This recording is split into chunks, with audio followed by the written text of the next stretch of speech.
Hey yo, thanks for tuning in to The Source, your source for celebrity news. Check this out. The other day while Mike Epps was doing his stand-up comedy set, he said that almost everything that Katt Williams said when he was on Club Shay Shay was the truth. And he also said that a lot of the things that Katt Williams exposed were a whole lot of the same things that he's been wanting to say for years. Check out Mike Epps. Something like the devil.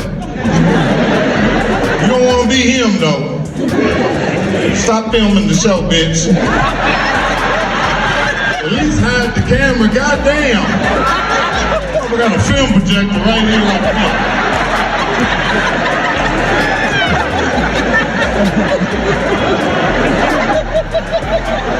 Damn, I can't do the show with the light in my face. I feel like the feds or something.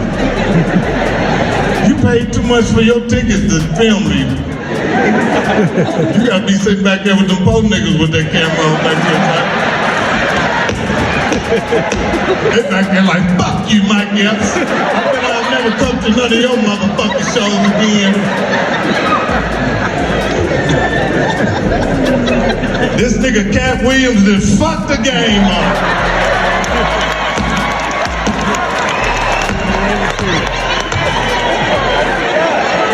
That little mother, did y'all see that nigga running? That nigga was running like...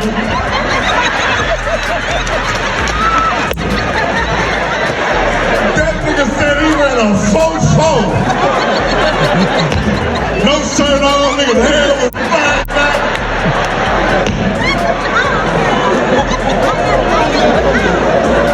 Nigga Katt must be stopped. I was insulted that the nigga didn't insult me. I said, nigga, I need some fucking press too, nigga. Shit. I started sending niggas some shit about me. This some shit you didn't know right here, nigga. The nigga said he ain't never got high with nobody. I've been high with him before. Then that nigga set up and did a whole 8-ball one time. Champagne, cigarettes. All night, that nigga walk around. It's beautiful.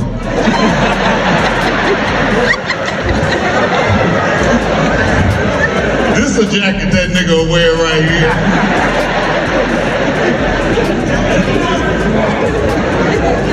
The nigga told the truth though. Oh, he was tearing them niggas' asses up. That nigga said everything I wanted to say.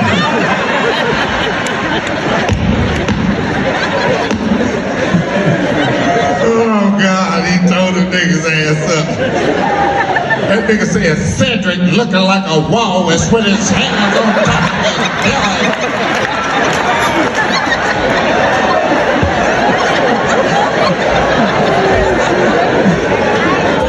He said Puppy tried to fuck me.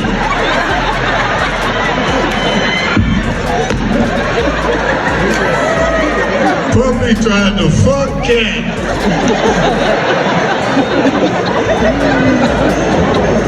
They've been trying to fuck Katt ever since Friday at the next, but Terry Crews had him in that goddamn bathroom.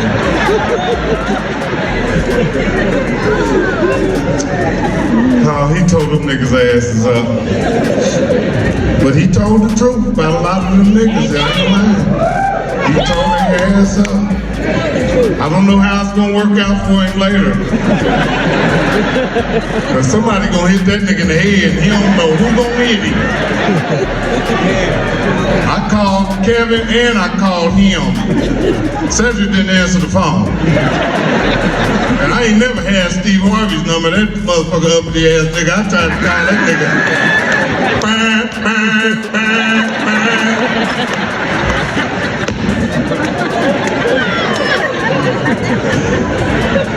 I called Kevin though. I called Kevin. I said, man, come on, man. What would you do, Mike? I said, beat the dog shit out of him, catch him somewhere and whoop his motherfucking ass. No, I'm gonna have that little boy with me. Come here, man. Because I asked Katt one time, I said, man, well, how did that happen?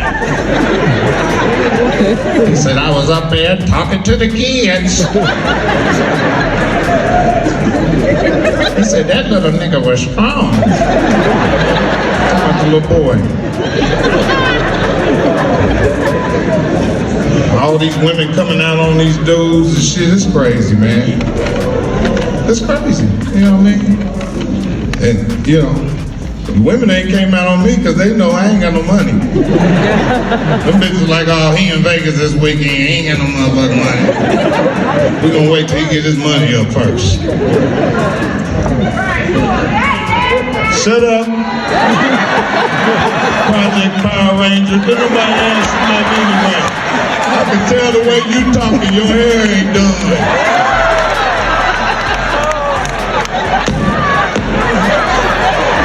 Bitch, you flew out here on Southwest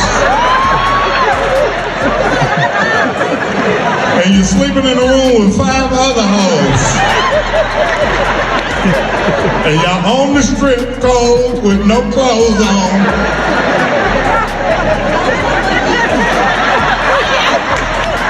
How did you get in the show any motherfucking way?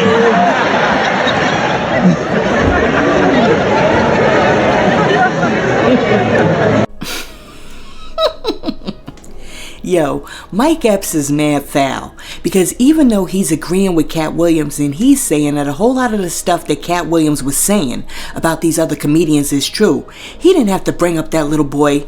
Yo, do y'all remember the 17-year-old boy who said that he beat up Katt Williams? Here's the story with the little strong ass 17-year-old nigga. Okay. So the reason that I'm in Gainesville is because I fucking live there, nigga. I don't live where broke niggas stay, but I stay in the same town as them niggas. I don't never see them because I be out on the lake. I got boats and jet skis and shit. I got white friends. I don't have to be around niggas all the time. White people have fun during the day. Niggas be stressed out all day. My white friends will go fishing for 3 hours, go hunting for 2 hours, go drinking for 6 hours, and then be like, what a fucked up day. We didn't do shit. Oh, wow, that's 3 vacations to it. So if I want to see real niggas, I go to the hood. This particular time I was going to the hood, I had on I was driving a Polaris slingshot. So most motherfuckers ain't never seen one before. So it was a lot of people fucking paying attention to it. And suddenly cops start showing up following a nigga. So I'm not no dummy. You're not finna follow me for 3 motherfucking blocks and think I'm finna keep rolling. I'm finna pull the fuck over and let you state your motherfucking business, officer, who ain't put on your lights yet. So I pulled over in the hood. And the officer pulled over too. I was like, oh, for real? So then I get out the vehicle. And he started following me with the vehicle. So now I'm walking down the street and the cop got his vehicle side by side with me like we walking together. And then the kids from the motherfucking soccer game all come out and follow a nigga. And that's what make the police drive the fuck off. So to me, these little kids just saved me from motherfucking next day in jail. So I say, what the fuck is all of y'all doing out here? They say, we was playing soccer. I said, well, I'm in. So I take the weakest team, the team that's losing, scores 1-0. We got 0. I put my team in a huddle. I tell them, listen here, motherfuckers. I'm 49, 67, 82 years old. I can't be out here all motherfucking day. I'm gonna give y'all 20 strong minutes. I don't know how to play soccer, but I'm gonna play the shit out of it for y'all. But listen here, team. We will not lose. And all of them kids, the black ones, the Asian ones, and the Hispanic ones all put their hand in, and we said, we will not lose. And we beat them motherfuckers 5-2 in soccer. You don't, niggas, y'all ain't never played soccer. Y'all don't know how long it takes to get 5 goals. I think we was out there for 6.5 hours. Them little niggas just kept running. I hate soccer. That's no wonder niggas play basketball. Soccer is bullshit. You don't do nothing but be tired all day. You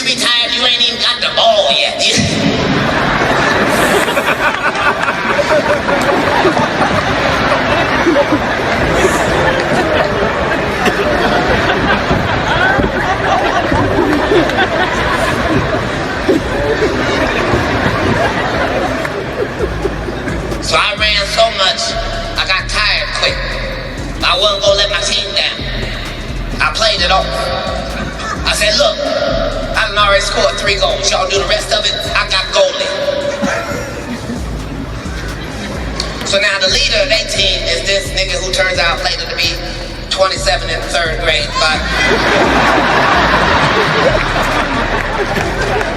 I thought the nigga was 19 the whole time, cause the nigga was smoking a cigarette like me.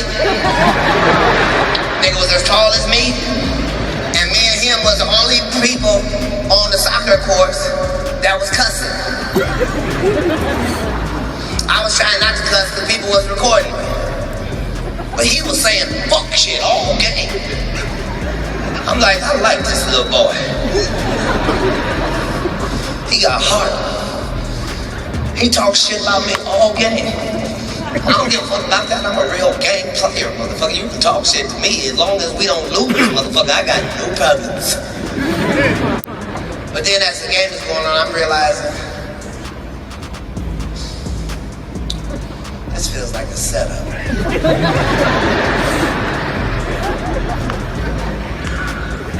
And my teammates are trying to let me know something ain't right.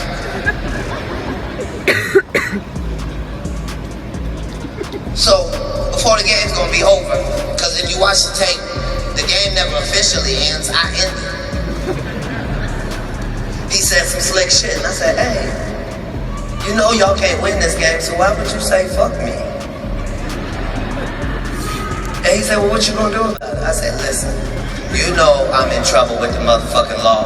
You see all these people recording, but just understand, if I can take your ass around this motherfucking corner, I would explain to you, you don't talk to grown niggas like that.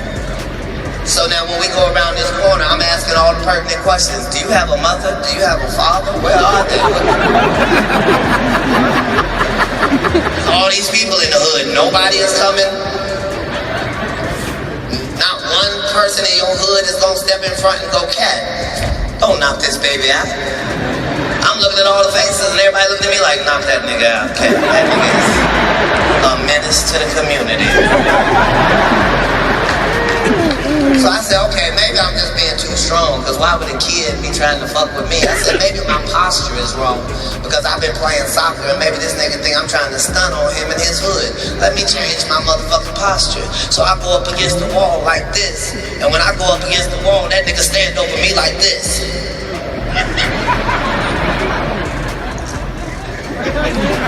So I say to myself, let me stand up and let this nigga see that even though we the same size, you're a little boy, I'm a grown-ass man.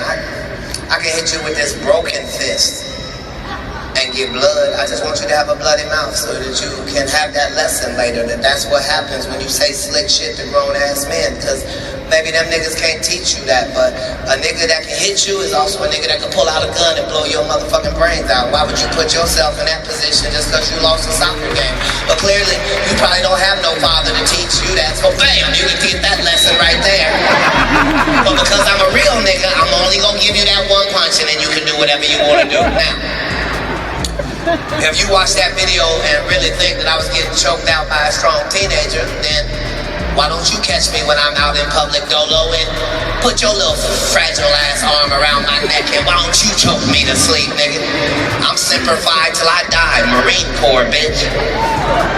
I passed motherfucking boot camp at 16. I don't give a fuck what you say about nothing. That's how I knew New York was gonna cancel on me. New York love thorough niggas. Yo, Katt Williams is a mess. My man said he jumped out of the car and started playing soccer because the police were following him. I am done. Anyhow, as you know, Mike Epps' opinion on Katt Williams differs drastically from Dave Chappell's opinion, because Dave Chappelle called out Katt Williams for only talking about black people and not getting on some of these white comedians. Check this out. Is this. He only eats the niggas. He didn't say anything about any of these white boys. And none of these white boys function like that.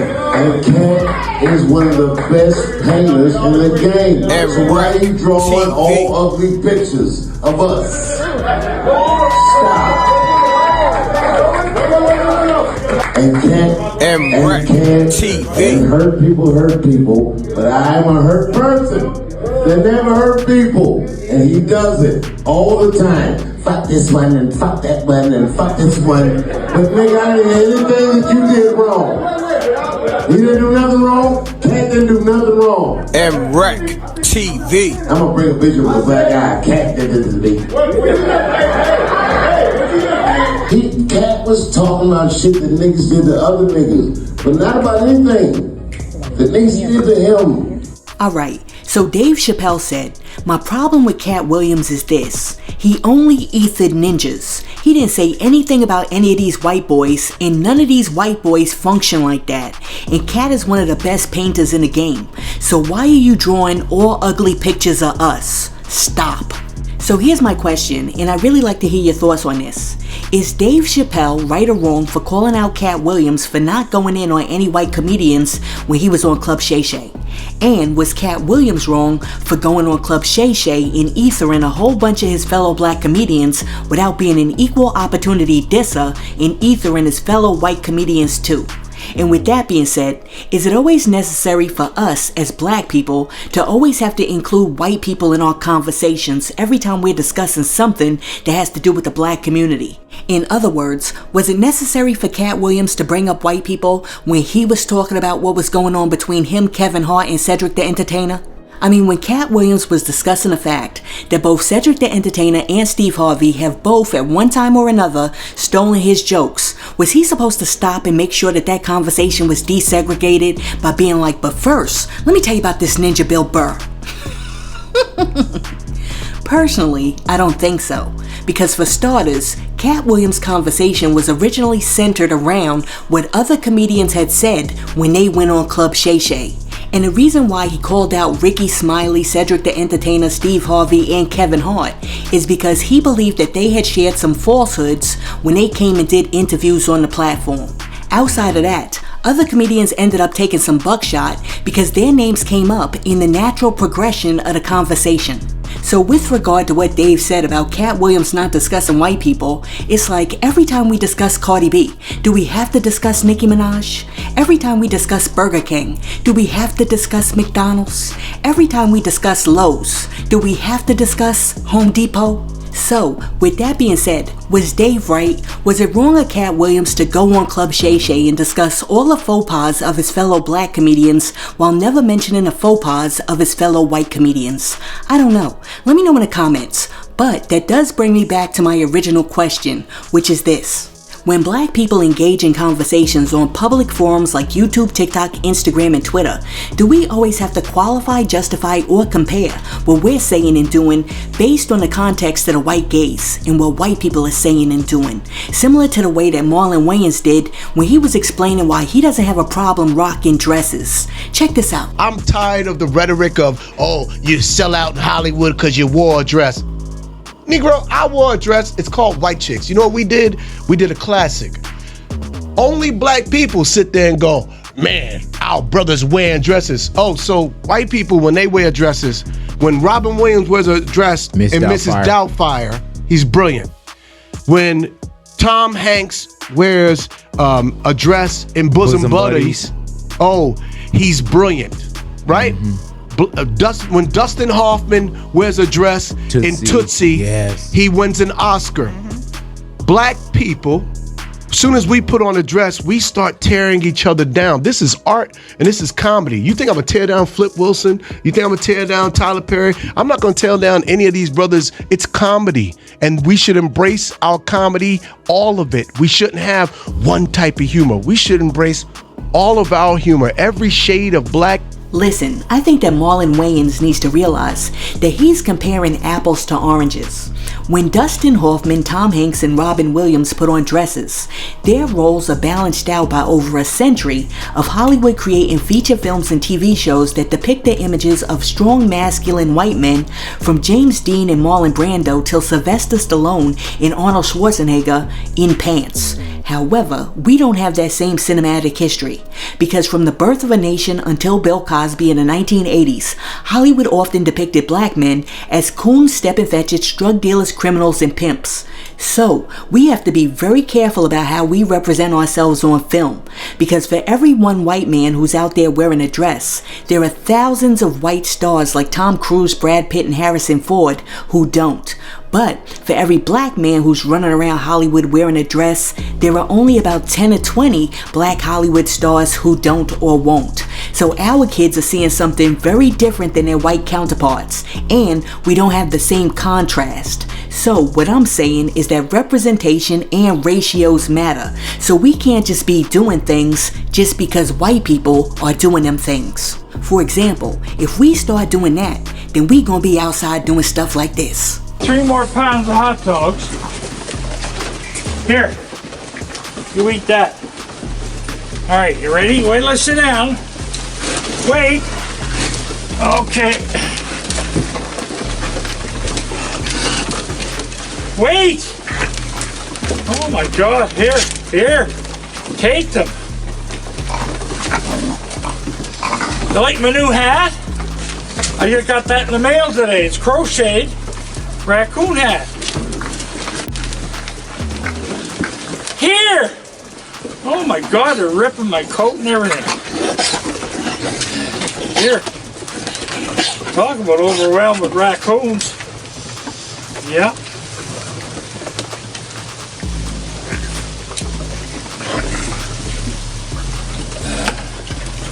Here.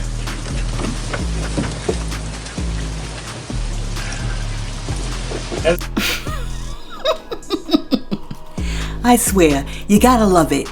Listen, let me know what you think about Marlon Wayans saying that it's okay for him to put on that dress because white people are doing it. Dave Chappell calling out Katt Williams because Katt Williams ain't call out no white people. And Mike Epps basically saying that almost everything that Katt Williams said on Club Shay Shay was true.